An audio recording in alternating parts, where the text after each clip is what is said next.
اللہم حبب الینا المدینۃ کحبنا مکہ او اشد۔ آپ حضرات نے ابھی ہمارے قافلہ سالار اور بزرگ عالم دین حضرت مولانا مفتی معظم علی صاحب دامت برکاتہم کا پرمغز خطاب جس میں تاریخ اور مدارس کی اہمیت شامل تھی سنا۔ میری جو گفتگو ہے اس گفتگو کا جو پہلا سیشن ہے وہ بالخصوص حضرات علماء کرام سے متعلق ہے، اور عوام بھی سمجھیں اس کو۔ عنوان اتنا سنسنی خیز اور اتنا سینسیشنل ہے کہ اس کو لے کر کے پوری کمیونٹی کو ٹارگٹ کیا جاتا ہے۔ کوئی بھی اینکر کسی مسلم نمائندے کو جب پریشان کرنا چاہتا ہے تو وہ وہی سوال کھڑا کرتا ہے۔ وہ سوال کیا ہے؟ دیش پریم، دیش بھکتی، حب الوطنی، وطن سے محبت۔ تو اس سلسلے میں آپ کیا جانتے ہیں؟ مثال کے طور پر اگر شریعت کے مندرجات پر یہ سوال کر دیا جائے کیا اس میں کہیں حب الوطنی کا جذبہ اور عنصر موجود ہے، تو آپ کے پاس اس سلسلے کے دلائل کیا ہوں گے؟ پہلے میں وہ عرض کر رہا ہوں،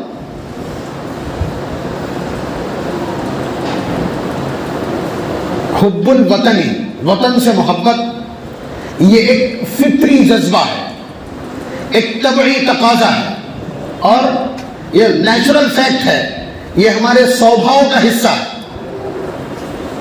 کیسے؟ آپ بتائیے، کوئی سرکاری ملازم آج سے 25 سال پہلے ممبئی کے کسی علاقے میں ملازم تھا، جب وہ ممبئی جائے گا تو وہ اس مکان کو دیکھنا چاہے گا جہاں وہ کرائے پہ رہا تھا، جبکہ نہ تو وہ اس کا مکان ہے نہ وہ وہاں رہنا چاہتا ہے، لیکن بس یادیں وابستہ ہیں۔ تو وطن سے محبت یہ ایک فطری چیز ہے، اور فطری چیز پر مسابقہ نہیں ہوتا، یہ ایک الگ چیز ہے، اس کو بعد میں بھی کہہ دیں گے۔ پہلے یہ سمجھیے، اسلام میں ہجرت کا کانسیپٹ ہے، میں نے وہی آیت پڑھی ہے ابھی۔ ہجرت کیا ہے؟ ہجرت کیا ہے؟ ہجرت کہتے ہیں کہ کسی جگہ پر آپ کو اپنے ایمان کے مطابق اگر عمل کرنے نہیں دیا جا رہا ہے، زندگی گزارنے نہیں دی جا رہی ہے، تو اس کو چھوڑ کر کے آپ کسی ایسی جگہ پلائن کر جائیں، ایسی جگہ چلے جائیں جہاں آپ کو اپنے ایمان کے مطابق عمل کرنے کی چھوٹ اور آزادی ہو۔ اس عمل کو، اس پروسیجر کو، اس پروسیس کو، اس گھٹنا کرم کو ہجرت کہتے ہیں۔ ہجرت کو اسلام نے بہت بڑا مقام دیا ہے، اتنا بڑا مقام ہے کہ تمام انبیاء علیہ السلام کو ہجرت کے اس عمل سے گزارا گیا ہے۔ بات سمجھ رہے ہیں؟ اور قرآن کریم میں آپ بار بار دیکھیں گے، ان الذین آمنوا وہاجروا وجاہدوا فی سبیل اللہ۔ جیسے ہی ہجرت کا تذکرہ آئے گا، آگے کسی انعام کا تذکرہ ہوگا، وَمَن يُهَاجِرْ فِي سَبِيلِ اللَّهِ، اس کے آگے پھر اس کو آپ کو کوئی انعام ملے گا۔ تو ہجرت پر انعام ملتے ہیں، اور چھوٹے موٹے انعامات نہیں، بڑے انعامات ملتے ہیں۔ اللہ تعالیٰ فرماتے ہیں اولئک هم الصادقون، جو آیت میں نے تلاوت کی ہے خطبے میں، یہ پارہ نمبر 28 سورہ حشر کی ہے۔ اس میں اللہ تبارک و تعالیٰ فرما رہے ہیں للفقراء المہاجرین الذین اخرجوا من دیارہم واموالہم، کہ مال فے ان نادار مہاجروں کے لیے ہے جو اپنے گھر بار سے، اپنے مال و اسباب سے نکالے گئے، یعنی مکہ مکرمہ سے بھگائے گئے۔ مقصد کیا تھا؟ یبتغون فضلا من اللہ ورضوانا، اللہ اور اس کے رسول کی خوشنودی اور ان کی تائید۔ اولئک هم الصادقون، قرآن نے یہ ٹیگ لانچ کیا ہے، یہ تمغہ عنایت کیا ہے کہ یہی لوگ وفادار ہیں، یہ صدق و وفا کے پیکر ہیں۔ ہجرت کی اہمیت نبی اکرم صلی اللہ علیہ وسلم نے بھی اس کو بیان کیا، فرمایا الاسلام یہدم ما کان قبلہ۔ اس پوری روایت کا پس منظر ذکر کرنا بھی بڑا اہم ہوگا کہ ایک بہت عظیم المرتبت صحابی ہیں، جب وہ اسلام لانے کے لیے آئے تو حضور سے فرمایا یا رسول اللہ ابسط یمینک، اپنا ہاتھ پھیلا دیجئے۔ تو حضور نے ہاتھ پھیلایا بیعت کے لیے، پھر انہوں نے اپنا ہاتھ کھینچ لیا، تو حضور نے فرمایا یہ کیا حرکت ہے؟ تو کہنے لگے کہ اللہ کے رسول کچھ شرطیں لگانا چاہتا ہوں بیعت کرنے سے پہلے۔ حضور نے فرمایا کیا شرط لگاؤ گے؟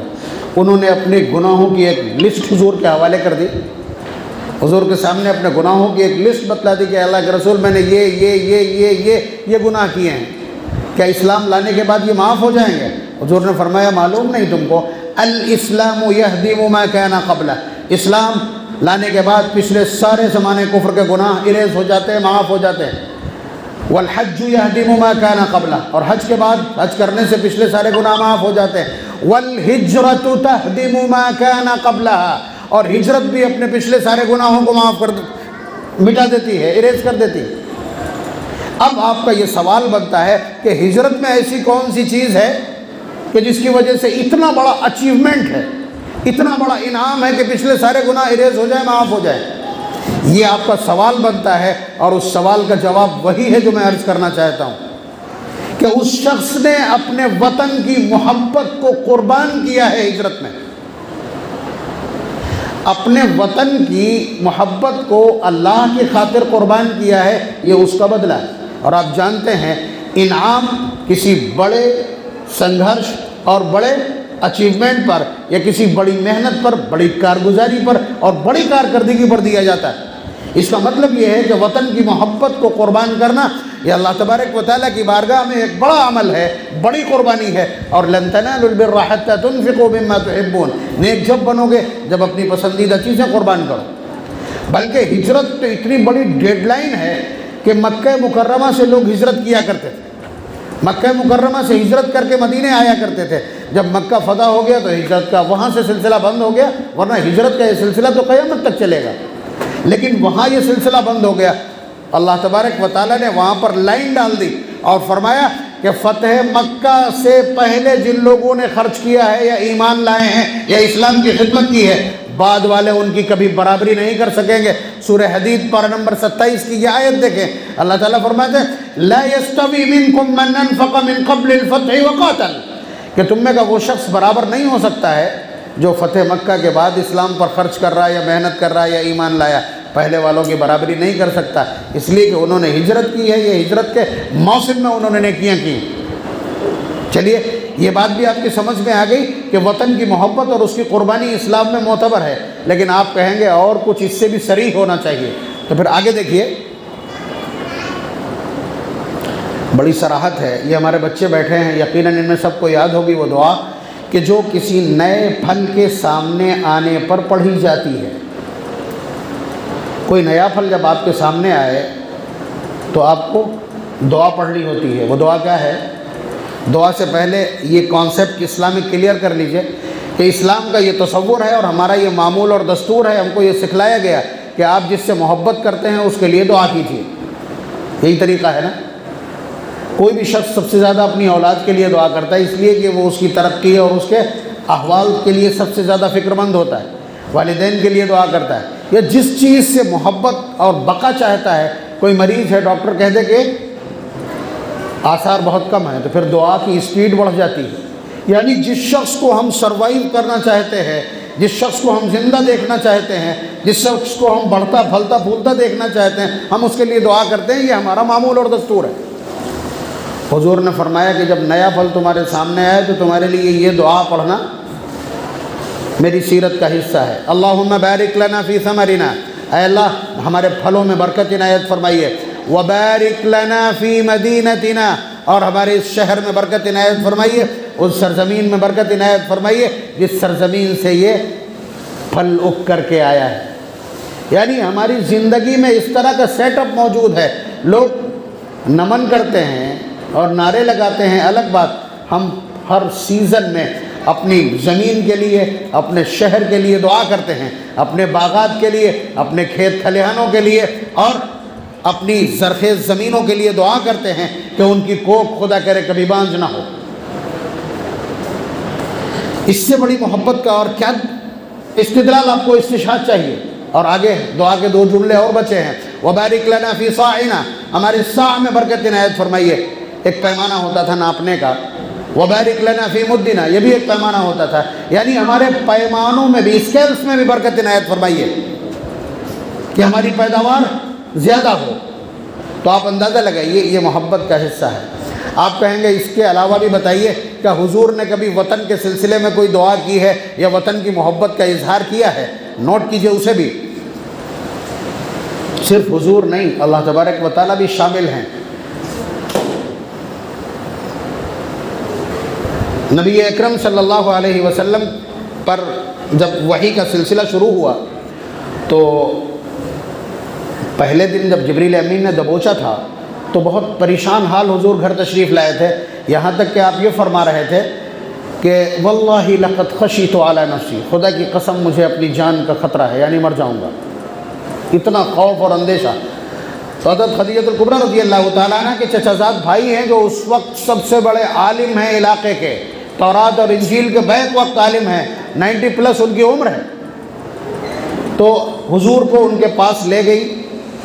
حضور نے گفتگو سنی، حضور سے گفتگو سنی ورقہ بن نوفل نے، انہوں نے فوراً معلوم ہے کیا کر دیا، یعنی پورا کیس ڈسکلوز کر دیا ایک جھٹکے میں۔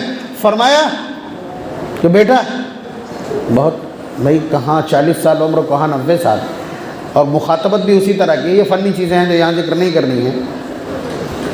کہا کہ مبارک ہو تم کو، صدیوں سے جس آخری پیغمبر کا انتظار چل رہا تھا، یہ پوری کائنات بات جو ہو رہی تھی جس ہستی کی، وہ ہستی تم ہو، یعنی سنتے ہی بتلا دیا کہ تم آخری پیغمبر ہو۔ اور پھر اس کے بعد اگلی بات جو کہی، حضور سسپیکٹ رہ گئے اس کو سن کر کے۔ انہوں نے کہا کہ ان قریب مکے والے تم کو مکے سے نکال دیں گے۔ آپ بتائیے، جس نوجوان سے وہ اپنی خوخوار پنچایتیں نمٹواتے ہیں، جس نوجوان کی قسمیں کھاتے ہیں، جس نوجوان کو پلکوں پہ بٹھاتے ہیں، جس نوجوان کو گزرنے کے بعد پیچھے سے دیر تک دیکھتے رہتے ہیں، اتنی محبت۔ حضور نے حیرت سے فرمایا اب وہ مخرجی کیا ہوں، وہ ہم کو نکال دیں گے، اتنی محبت کرنے والے لوگ؟ فرمایا کہ ہاں تم کو نکال دیں گے، اور اوپر سے یہ جملہ ارشاد فرمایا، اور اس جملے کی بنیاد پر بہت سارے مورخین اور محدثین نے کہا کہ پہلے ایمان لانے والے شخص ورقہ بن نوفل ہے۔ انہوں نے کہا کہ کاش میں اس وقت ایک کڑیل جوان ہوتا جب یہ لوگ آپ کو مکے سے نکالیں گے۔ بہرحال وہ وقت آیا کہ حضور کو سراؤنڈنگ گھیر لیا گیا، مکے کے سارے قبائل کا ایک ایک نوجوان تلوار لے کر کے حضور کے گھر کے محاصرے میں شریک تھا، تاکہ بنو ہاشم اکیلے پڑ جائیں اور سب کے خلاف کوئی کلیم نہ کر سکے۔ لیکن اللہ تبارک و تعالیٰ کا اپنا کرشمہ، حکم دیا کہ آپ نکل جائیے یہاں سے۔ حضور نے ہجرت کی، جیسے ہی نکلے ہیں وہاں سے، نکل کر کے تھوڑی دور چلے ہیں تو ایک ٹیلہ ہے، وہی اسی میں ایک ٹیلہ تھا جس پر اس وقت بادشاہ کا محل بنا ہوا ہے، گیٹ نمبر 1 باب الملک عبدالعزیز کی طرف۔ مقام حزورہ پر کھڑے ہو کر کے حضور نے جو الفاظ بولے ہیں، وہ الفاظ اس سے بہتر الفاظ یا اس سے بڑا کوئی اینتھم نہیں ہو سکتا۔ حضور نے وہاں کھڑے ہو کر کے کیا کہا ہے معلوم ہے؟ الفاظ دیکھیے، حضور نے فرمایا یا مکہ ما اطیبک من بلد واحبک الی، تجھ سے زیادہ پاکیزہ نہ تو کوئی شہر ہے اور نہ مجھے تجھ سے زیادہ کسی شہر سے محبت ہے۔ لولا ان قومی اخرجونی، اگر میری قوم مجھے نہ نکالتی، ما سکنت غیرک، کبھی بھی میں تیرے علاوہ کسی شہر میں باشندگی اور سکونت اور رہائش اختیار نہ کرتا۔ ظاہر سی بات ہے کہ حضور کے یہ الفاظ کس درد سے بھرے ہوئے ہیں، کتنا ہجر ہے اس میں، اور ہجر کا کتنا احساس اور فراق ہے اس میں۔ چنانچہ نبی اکرم صلی اللہ علیہ وسلم کے ان کلمات کا درد ہم کو محسوس ہو یا نہ ہو، اللہ تبارک و تعالیٰ نے ان کلمات کا فوراً نوٹس لیا ہے، اور انہی کلمات پر پارہ نمبر 20 سورہ قصص کی آیت کا وہ ٹکڑا نازل ہوا ہے، ان الذی فرض علیک القرآن لرادک الی معاد۔ یعنی حضور نے جب یہ کہا ہے مکے کو مخاطب کر کے کہ ما اطیبک من بلد واحبک الی لو ان قومی اخرجونی لولا ان قومی اخرجونی ما سکنت غیرک، کہ اگر تیری قوم مجھے نہ نکالتی تو میں کہیں اور سکونت اختیار نہ کرتا۔ اللہ تبارک و تعالی نے دیکھا کہ میرا لاڈلا پیغمبر بہت پریشان اور مضطرب ہے، فوراً آیت نازل کی اور یہ نوٹس بھیج دیا، فرمایا ان الذی فرض علیک القرآن لرادک الی معاد۔ اس رب نے جس نے آپ پر قرآن کریم کی تعلیم کو فرض کیا ہے، اس نے یہ طے کر دیا ہے کہ آپ کو اس بستی میں ہم لوٹا کے رہیں گے۔ اس آیت کا اثر یہ ہے کہ آج بھی علماء، محققین یا قرآن کریم سے استفادہ کرنے والے یہ کہتے ہیں کہ اگر کوئی شخص کعبۃ اللہ کا غلاف پکڑ کر کے یہ آیت پڑھ دے، کسی کا نام لے دے کہ اللہ اس کو بلا دیجیے گا اس آیت کے طفیل، تو علماء کا کہنا یہ ہے کہ اس کا آنا مقدر ہو جاتا ہے، آیت کا امپیکٹ اتنا ہے۔ بہرحال آپ اندازہ لگائیے کہ حضور نے ذرا سی محبت کے چھوٹنے پر حسرت کا اظہار کیا، اللہ تبارک و تعالیٰ نے طے کر دیا۔ آپ کہیں گے اس سے بھی آگے میں آپ کی خدمت میں عرض کر رہا ہوں، اور اس سے بڑھ کر کے کوئی بات نہیں ہو سکتی ہے۔ یہ روایت اور یہ دعا یہ طے کر دیتی ہے کہ آپ بات کرتے ہیں وطن سے محبت کی، اور ہم بات کرتے ہیں کہ کوئی وطن بغیر محبت کے وطن ہو ہی نہیں سکتا۔ استدلال دیکھیں، حضور اسی سفر میں، ہجرت کے اسی سفر میں یہ گارنٹی اور ضمانت مل جانے کے بعد جب چلے ہیں اور مدینہ منورہ کے بالکل قریب پہنچے ہیں تو حضور نے دعا کی ہے۔ یہ امام بخاری نے نقل کیا اس کو، اور تمام صحاح میں مل جائے گی، باب فضائل المدینہ میں حضور نے دعا کی، اللہم حبب الینا المدینہ کحبنا مکہ او اشد۔ اے اللہ، اندازہ لگائیے گا، اے اللہ ابھی تک مکہ ہمارا وطن تھا، اب آپ نے اس وطن کو ترک کروا کے، ہماری ہجرت کروا کے مدینے کو ہمارا وطن بنا دیا ہے۔ اے اللہ مدینے کی محبت ہمارے دل میں مکے کی طرح پیدا فرما دیجئے، او اشد، بلکہ اس سے بھی زیادہ پیدا فرما دیجئے۔ یہ الفاظ کا ترجمہ ہے، یعنی ابھی مدینے میں داخل نہیں ہوئے ہیں لیکن مدینے کی محبت اپنے دل میں پیدا کروا رہے ہیں، بٹھلا رہے ہیں، اور کہہ رہے ہیں کہ راسخ فرما دیجئے، اس لیے کہ بغیر محبت کے وطن کیسا۔ یہ امام الانبیاء کی دعا۔ زمانہ پوچھتا ہے کہ حب الوطنی کا اسلام میں ذکر کیا ہے، اور اس سے بھی آگے بہت کچھ کہنے کو ہے، لیکن اب یہ بالکل آخری مرحلے میں ہے۔ میں نے اس پہ جو ٹائم دیکھا تھا 11 بجے کا، اور 10:30 بجے کے بعد میں خود بیٹھا ہوں تو اس لیے زیادہ تفصیل نہیں عرض کر سکتا۔ پھر حضور نے پھر دعا کی، اس لیے کہ مکہ مکرمہ کی خصوصیت قرآن نے ذکر کی ہے، یجبا الیہ ثمرات کل شیء۔ ثمرات فروٹس الگ الگ چیزوں کے ہوتے ہیں۔ بہرحال میں ان پھلوں کی بات کر رہا ہوں جنہیں آپ پھل کہتے ہیں۔ پوری دنیا کے کسی خطے میں، کسی علاقے میں، کسی موسم میں پیدا ہونے والا کوئی بھی کسی بھی طرح کا پھل مکہ مکرمہ کے مارکیٹ میں، سپر مارکیٹس میں 365 دن آپ کو اویلیبل ملے گا، اور کوالٹی A+۔ کیوں؟ اس لیے کہ حضرت ابراہیم علیہ السلام نے جب کعبۃ اللہ کی تعمیر کر دی تو اللہ تعالیٰ سے دعا کی، رب اجعل ھذا بلدا آمنا وارزق اہلہ من الثمرات۔ اے اللہ اس شہر کو پرامن اور پیسفل بنا دیجئے، اور اس کے رہنے والوں کو پھلوں کا رزق عنایت فرمائیے۔ کھیتی باڑی محنت جفاکشی نہیں مانگی ہے، براہ راست پھل مانگے ہیں۔ یہ خلیل کی ہوشیاری ہے اللہ کی بارگاہ میں، تو انہیں پھل ملتا ہے۔ زمین ان کے پاس نہیں ہے کاشت کے لائق، لیکن پھل جو اس ملک میں استعمال نہیں ہوتا جہاں پیدا ہوتا ہے وہ مکہ مکرمہ پہنچتا ہے۔ تو حضور نے اس پوری صورتحال کو بھانپتے اور جانتے ہوئے فرمایا کہ اے اللہ آپ کے خلیل نے مکے کے لیے جو کچھ مانگا ہے میں وہ سب مدینے کے لیے مانگتا ہوں، اور اس سے بھی زیادہ مانگتا ہوں۔ وطن سے محبت کا طریقہ ہے، لیکن مسئلہ یہ ہے نا کہ ہم اداکاری نہیں کرتے، محبت کرتے ہیں اداکاری نہیں کرتے، وفاداری کرتے ہیں اداکاری نہیں کرتے۔ بہرحال اس کے علاوہ نبی اکرم صلی اللہ علیہ وسلم کا ہمیشہ معمول تھا کہ جب مدینہ منورہ کی عمارتیں دکھنے لگتی تھیں تو آپ اپنی اونٹنی کو تیز کر دیا کرتے تھے۔ بہرحال یہ وطن کی محبت ہے۔ اگر وطن کی محبت پر آپ استدلال چاہتے ہیں تو اور اس کے علاوہ بھی بہت ساری روایات آپ کی خدمت میں عرض کی جا سکتی ہیں، لیکن بہرحال اس عنوان کو یہیں پر ختم کرتے ہیں۔ تو بہرحال محبت کا یہ تسلسل ہمارے قلوب کے اندر ہے، لیکن مسئلہ کب آ کر کے پھنستا ہے؟ برادران وطن جس چیز سے محبت کرتے ہیں، جس کا احترام کرتے ہیں، اس کے سامنے وہ سر جھکا دیتے ہیں، اس کے سامنے نتمستک ہو جاتے ہیں، وہ اس کو نمن کرنے لگتے ہیں، وہ اس کے سامنے سیس نوائی کرتے ہیں، وہ اس کے سامنے سجدہ ریز ہو جاتے ہیں۔ لیکن ہمارے یہاں احترام کا یہ دستور صرف ہمارے خالق کے ساتھ خاص ہے۔ سجدہ صرف اللہ رب العزت کو، جھکنا صرف اس کے نام پر۔ ہم کسی کے لیے نہیں جھکتے، کسی کے لیے نہیں جھکتے اللہ کے سوا، پھر چاہے پیغمبر کیوں نہ ہو سامنے، پھر چاہے شیخ اور مربی کیوں نہ ہو سامنے، پھر چاہے والد کیوں نہ ہو، پھر چاہے ماں کیوں نہ ہو، اور پھر چاہے اس کائنات کے بڑے بڑے ذخائر کیوں نہ ہو، چاہے وہ زمین ہو، چاہے وہ آسمان ہو، چاہے وہ سورج ہو، چاہے وہ چاند ہو، کوئی ہو، ہم کسی کے سامنے جھکتے نہیں ہیں۔ جھکنے کا جو عمل ہے، نمن کرنے کا جو ایک دستور ہے، وہ صرف اللہ رب العزت کے سامنے ہے۔ اگر کوئی اس طرح کی محبت ہم سے چاہتا ہے تو معاذ اللہ ثم معاذ اللہ، ہم اس کے لیے تیار نہیں ہیں۔ اور کیوں ضد کی جاتی ہے اس کی؟ یہ ہے مسئلہ خالی برابری۔ کیوں برابری؟ بھائی آپ ہر ایک کے سامنے سر جھکاتے ہیں، ہم اللہ کے سوا کسی کے سامنے سر نہیں جھکائیں گے، اور اس دستور کو صرف ہندوستان نہیں ساری دنیا سمجھ لے کہ یہ کام ہم نہیں کر سکتے۔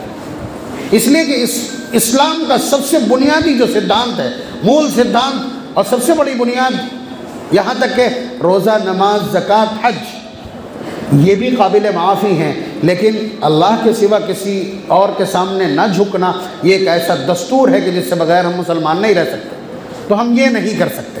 اور ملک کے قانون نے ہم کو کھلی چھوٹ دی ہے کہ آپ اپنے تمام عقائد پر قائم رہیے اور اس کے بعد زندگی گزاریے، آپ کو کسی چیز کے لیے مجبور نہیں کیا جائے گا۔ اب اس کے بعد وطن کی تاریخ بھی اسی کوکھ سے نکل کے آئے گی۔ اس کے بعد حضور نے کیا کیا؟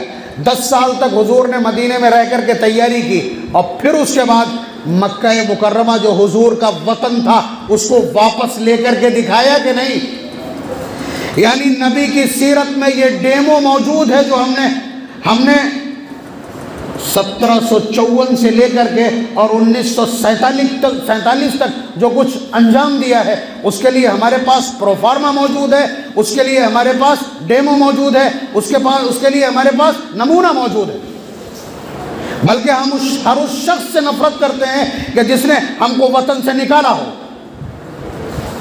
دیکھیں سورہ ممتحنہ، لا ينهاكم الله عن الذين لم يقاتلوكم في الدين ولم يخرجوكم من دياركم ان تبروهم وتقسطوا اليهم ان الله يحب المقسطين۔ حضرت اسماء رضی اللہ تعالیٰ عنہ جو حضرت عائشہ رضی اللہ تعالیٰ عنہ کی بڑی بہن ہے، مدینے آ گئی ہجرت کر کے۔ ان کی ماں جو کافر تھی وہ ملاقات کرنے کے لیے آئیں، بہت سارے تحفے تحائف لے کر کے آئیں اور حضرت اسماء کی خدمت میں پیش کیے۔ انہوں نے کہا میں قبول نہیں کرتی جب تک حضور سے نہ پوچھ لوں، اس لیے کہ آپ ابھی ایمان میں داخل نہیں ہوئی۔ تب یہ آیت اتری، حضور نے فرمایا کہ نہیں، انہوں نے ہم لوگوں کو مکے سے باہر نکالنے میں کوئی رول پلے نہیں کیا ہے، اس لیے ان تحائف کو قبول کیا جا سکتا ہے۔ لیکن اگلی آیت دوسرے مفہوم کو بالکل کلیئر کرتی ہے، انما ينهاكم الله عن الذين قاتلوكم في الدين واخرجوكم من دياركم وظاهروا على اخراجكم ان تولوهم ومن يتولهم فاولئك هم الظالمون۔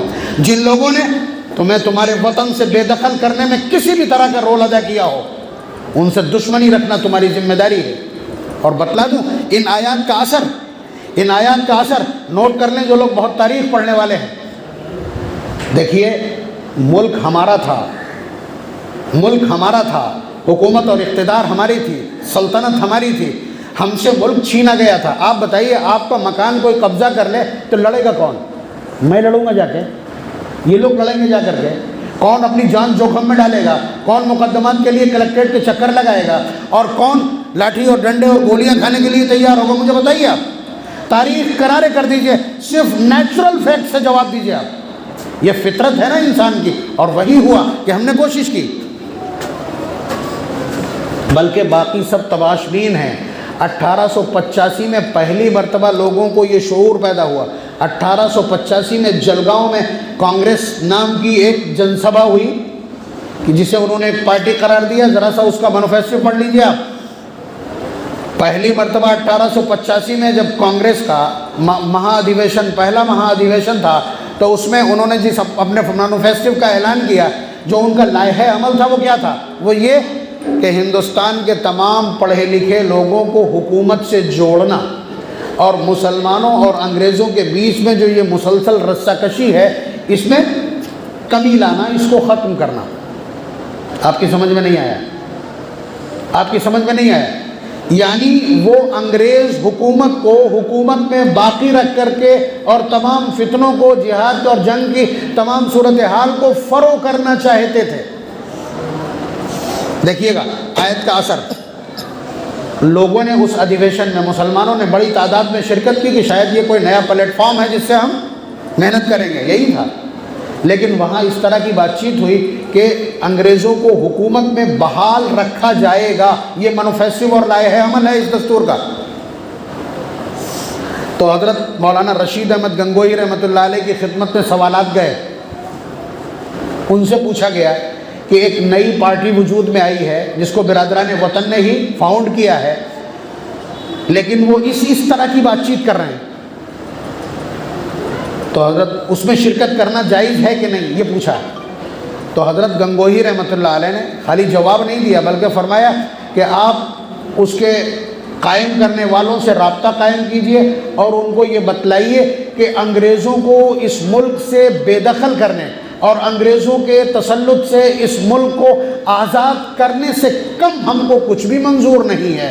اگر آپ اس کو اپنے لائحہ عمل میں شامل کرتے ہیں تو ہم آپ کے ساتھ شریک ہیں، ورنہ نہیں۔ لوگوں نے آ کے یہ کہہ دیا، تو اگلا جو ادھیویشن ہے اس ادھیویشن میں یہ ساری چیزیں شامل ہوئی۔ یعنی جس نے ہم کو ہمارے ملک سے بے دخل کیا، تسلط کیا، ہمارے دل میں اس کی نفرت ہے، اور اس نفرت کا حال یہ ہے کہ ایک انگریز نے حضرت شیخ الہند کے تحریک ریشمی رومال کے پورے نتیجے اور بایو ڈاٹا کو پڑھنے کے بعد کہا تھا کہ یہ شخص تو ایسا ہے کہ اگر اس کو جلا بھی دو گے آپ تو اس کی راکھ سے بھی انگریز دشمنی کی بو آئے گی۔ آپ اندازہ کیجئے۔ تو یہ ہے وَأَخْرَجُوكُم مِّن دِيَارِكُمْ وَظَاهَرُوا عَلَىٰ إِخْرَاجِكُم مَّن تَوَلَّوْهُمْ۔ بہرحال تو نبی اکرم صلی اللہ علیہ وسلم نے ہم کو اسی وقت بتلا دیا تھا کہ جب کوئی تم سے تمہارا وطن چھین لے تو اس کی بازیابی تمہارا فرض، تمہاری ذمہ داری ہے، جو حضور نے خود اپنے آپ 10 سال کے بعد کر کے دکھائی، مکہ فتح کر کے دکھایا، ہمارے پاس ڈیمو موجود تھا۔ اب آپ بتلائیے کہ ملک ہم سے چھینا گیا تھا تو سنگھرش بھی ہم کو کرنا تھا، اس سنگھرش کو ذرا سے دیکھ لیجئے، ایک نظر، تاریخ کا ایک تسلسل ہے، میں خالی آپ کو اس کے صرف اجمالی خاکے پیش کر رہا ہوں۔ کلکتہ سے ایسٹ انڈیا کمپنی کا قیام کلکتہ میں ہوا تھا نا، سب سے پہلے بدتمیزی کلکتہ میں شروع ہوئی۔ آپ لوگوں کو یا جو ہسٹری پڑھانے والے پروفیسرز ہیں ان کو بھی یہی معلوم ہے کہ 1857 سے جنگ آزادی کا آغاز ہوا ہے، لوگ یہ کہتے ہیں، جبکہ اس وقت تک ہم 104 سال جنگ کے میدان میں گزار چکے تھے، 104 سال ہم جنگ کے میدان میں گزار چکے تھے۔ کان کھول کر کے سنیے گا، پہلی جنگ علی وردی خان نے ڈائمنڈ ہاربر میں 1754 میں لڑی، دوسری جنگ پلاسی میں 1757 میں سراج الدولہ نے لڑی ہے، تیسری جنگ بکسر میں 1764 میں لڑی گئی ہے، بات سمجھ رہے ہیں؟ اور یہ شکست ہے سب میں کچھ غداروں کی شرکت اور مخبری کی وجہ سے، میر جعفر جیسوں کی وجہ سے ان میں شکست ہوئی ہے، اور یہاں تک کہ بہت بڑا تسلط ہو گیا انگریزوں کا یہاں کی سیاست پر۔ اس کے بعد میسور کا جو علاقہ ہے حیدر علی کا، سلطنت میسور جو ہے وہ قابو میں نہیں آ رہی تھی۔ اینگلو میسور جنگیں ہوئی ہیں 4، پہلی 1969 سے 1971 تک، لیڈر ہیں حیدر علی، دوسری 1980 سے 1984 تک، تیسری جنگ جس کے سربراہ ہیں ٹیپو سلطان فتح علی خان ٹیپو، یہ 1989 سے 1989 سے 1991 تک، 1989 سے 91 تک، 1898 سے 1889 سے 1891 تک، اور اس کے بعد آخری جنگ 1898 سے 1899 تک جس میں ٹیپو سلطان کی شہادت ہے۔ اندازہ لگائیے کہ عین جنگ کے حالات میں جب یہ پتہ چل گیا کہ میر صادق کی حرکتوں سے سارے اوزار بیکار کر دیے گئے ہیں اور سارے دروازے قلعے کے کھول دیے گئے ہیں اور فوج اندر آ گئی ہے، ایک فرانسیسی مشیر نے کہا کہ آپ قلعے کے اس دروازے سے باہر نکل جائیے، جان بچا لیجئے اس وقت، پھر اس کے بعد نیا محاذ بنائیے گا۔ تو اس وقت ایک جملہ کہا تھا، وہ تاریخ نے نقل کیا ہے نا، کہ گیدڑ کی 100 سالہ زندگی سے شیر کی ایک دن کی زندگی بہتر ہے۔ ہوٹ چٹک گئے تھے، مئی کا مہینہ تھا،